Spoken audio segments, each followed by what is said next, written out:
அனைவருக்கும் சீமை அன்பு வணக்கம். ஊதிய சேனலுக்கு உங்களை அன்புடன் வரவேற்கின்றேன். நேற்றைய காணொலியின் தொடர்ச்சி தான் இந்த காணொலி. ஆனைமங்கலம் செப்பேடு லைலைன் செப்பேடாக மாறி லைலைன் செப்பேடு மீண்டும் ஆனைமங்கலம் செப்பேடாகவே தாயகம் திரும்பியுள்ளது. இது நாம் கொண்டாடக்கூடிய மிகப்பெரிய விஷயம். நேற்றைய காணொலியை பார்க்க தவறீர்கள். அந்த காணொலியை பார்த்து வந்தால்தான் இந்த காணொலி உங்களுக்கு தெளிவாக புரியும். மிக முக்கியமான வரலாற்று செய்தி. எனக்கு தெரிந்து வேற எந்த யூடியூப் சேனலிலோ அல்லது வேற புத்தகங்களிலோ இந்த செய்தி இடம்பெற்றிருக்காது என்பதை என்னால் உறுதியாக சொல்ல முடியும். வெகு சில புத்தகங்களில், அதாவது இல்லவே இல்லை என்று சொல்ல முடியாது, வெகு சில புத்தகங்களில் இருக்கலாம். அப்படி ஒரு புத்தகம் இருக்கிறது. அதை நான் இந்த காணொலி இறுதியில் சொல்கிறேன். ஆனைமங்கலம் செப்பேடு என்ன சொல்கிறது என்று கேட்டீங்கன்னா, ராஜராஜ சோழர் சூடாமணி விகாரம், அதாவது நாகைப்பட்டினம் எழுப்பப்பட்ட விகாரத்திற்கு நிபந்தமாக அளித்த ஆனைமங்கலம் என்ற ஊரை பற்றிய செய்தி. அதாவது ஆனைமங்கலம் என்ற ஊரை நிபந்தமாக அளிக்கப்பட்டிருக்க அந்த செய்தியை சொல்லுது.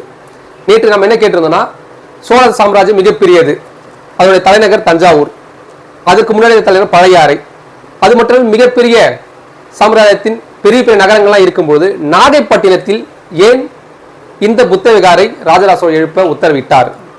நீங்க எல்லாம் சொல்லலாம், அது ஒரு கடற்கரைப்பட்டினம், நிறைய அந்நியர்கள் வந்து போவாங்க, அதனால வச்சிருக்காங்க, அந்த மாதிரி எழுப்பப்பட்டிருக்கலாம் அப்படின்னு சொல்லிட்டு. சோழ தேசத்தில் இதைவிட சிறந்த கடற்கரைப்பட்டினம்லாம் இருக்கிறது, துறைமுகங்கள் இருக்கிறது. ஏன் குறிப்பாக நாகைப்பட்டினம்? இது ஒரு கேள்வி எழுதலையா? இது வரைக்கும் இந்த கேள்வி யாருமே கேட்டிருக்க மாட்டாங்க. பல வரலாற்று ஆய்வாளர்கள் கூட இதை பற்றி பேசியிருக்காங்கன்னு எனக்கு தெரியல. முதல் முறையாக நாம் இதை பற்றி பேச போகிறோம். நான் கடாரம் கொண்ட சோழன் அப்படின்னு ஒரு நூல் எழுதும்போது தான் இந்த நாகைப்பட்டினத்தில் ராஜராஜ சோழர் புத்தகாரம் எழுப்பியதற்கான தரவு கிடைச்சது. அதாவது இந்த புத்த விகாரம் 1000 ஆண்டுகளுக்கு முன்னால் எழுப்பப்பட்டது, அதாவது ராஜராஜ சோழர் காலத்தில். அதற்கு முன்னால் 300 வருடங்களுக்கு முன்னால் பல்லவ மன்னன் நாகைப்பட்டினத்தில் ஒரு புத்த விகாரை எழுப்பியுள்ளார். இந்த செய்தி எத்தனை பேருக்கு தெரியும்னு எனக்கு தெரியல.